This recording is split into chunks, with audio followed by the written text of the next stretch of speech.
en parlant de seinen, je voudrais aussi qu'on revienne sur une de ses œuvres, peut-être pour moi celle qui est la plus émouvante, mais celle dont on parle un peu moins par moment, parce que je pense que c'est une œuvre qui touche beaucoup de gens. Je sais que par exemple Kevan, il a lu Reel, donc le manga dont on parle juste ici. Il l'a lu cet été et ça a été un bouleversement. Vraiment pour le coup, jusqu'à il a Nomiya en fond d'écran maintenant et tout sur son téléphone, et il est archi fan. Et pour le coup, c'est vraiment une œuvre à part, parce que du coup on parle de handi basket, on parle de handicap pur, et là on change totalement de registre. Reel, c'est vraiment pour moi la rédemption de 3 personnages qui vont se retrouver face à des situations de handicap.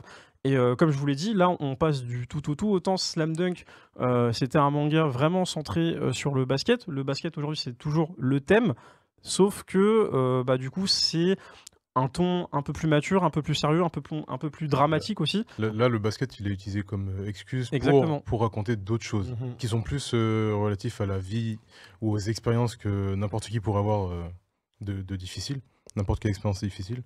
Et il arrive à gérer ça très avec délicatesse. Enfin, il fait ça bien. Ouais, c'est pas... comment dire, c'est subtil. Voilà. C'est très... Ouais, exactement. Je trouve que c'est le meilleur terme. Ce qui nuit à Reel, c'est Vagabond. En fait, non, mais le seul truc, c'est que nous, ils sont arrivés à peu près en même temps en France. Et de toute façon, ces 2 œuvres sont encore en cours au Japon à un rythme, voilà. En cours. Mais, un rythme très libre. Mais en fait, ces 2 titres sont symétriques l'un de l'autre. Et c'est ce qu'il a raconté là aussi dans une autre interview. Il avait dit j'ai voulu, avec Vagabond, m'abstraire complètement de toutes les contraintes de l'univers manga, donc de raconter une histoire dans un manga mais sans respecter aucun code. Ça se voit dans sa manière, il fait des pages, des fois des illustrations, il n'y a pas de cases, c'est des trucs de fou.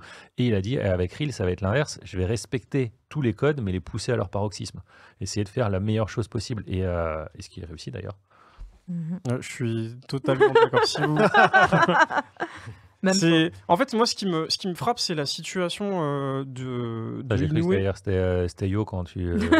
tu sais, Yo, il ressemble à beaucoup de persos de manga. Entre Ninepix et Nomiya dans Reel, franchement, je sais plus trop. Quand je vais me raser. C'est la source d'inspiration des mangaka, voilà. Mais en vrai, la situation de Inoue face au handicap, je vous avoue que moi, ça m'a frappé, parce que j'aime beaucoup cet auteur. Et le fait d'être passé sur une œuvre qui avait complètement rien à voir, moi, ça m'a bouleversé. Et je me suis dit, waouh, il y a quand même un auteur, parce que je suis pas sûr qu'il existe beaucoup de mangas sur le handisport. Peut-être que je me trompe. Rapproche-toi d'Akata, il y en a quand même quelques-uns, oui. Ils en ont plusieurs. Il y en a un qui sort ce mois-ci, déjà. Non, il y en a 3 déjà publiés chez Akata. Jumping Girl. Running Girl qui était... Oui, Running Girl, c'est Fan le vent qui sort ce mois-ci. Et donc ouais, il y en a. C'est un sujet très important, mais en plus l'accessibilité au Japon, c'est bien plus respecté qu'en France. Clairement. Oh bah... mais Reel, tu pourrais dire qu'au départ, c'était une implication de vouloir parler de ça. C'est un reportage à la télé qui lui a donné cette idée. C'est la question que j'allais poser, justement. S'intéresser au sujet. Donc, c'était pas une suite logique de Slam Dunk. Parce qu'on aurait pu se dire, il voulait rester dans le basket et parler du basket, mais sous un autre angle. Non, il a vu un reportage sur le handi basket à la télé. Et il a dit, mais c'est hyper intéressant, c'est hyper touchant. Et voilà. Et t'as un vrai fossé entre les 2 œuvres. Faut pas s'attendre à avoir un truc qui ressemble à Slam Dunk. Oui, non. Rien à voir. Non, le seul point commun, c'est que t'as encore des personnages hyper réalistes, hyper intéressants et donc hyper émouvants. Ah non, mais ça change, parce que même moi, quand j'avais fini Slam Dunk et que j'avais découvert Reel, je me suis dit, je vais me taper une barre. Alors là, il t'a mis une double fin. Il m'a giflé. Je me suis dit, oh là, mais qu'est-ce qu'il m'a fait là? C'est génial. Mais si tu veux sourire, tu tournes une page, tu fais non. Non. C'est ça. Non, je souris pas. Mais franchement, surtout qu'il a aucune pitié, quoi.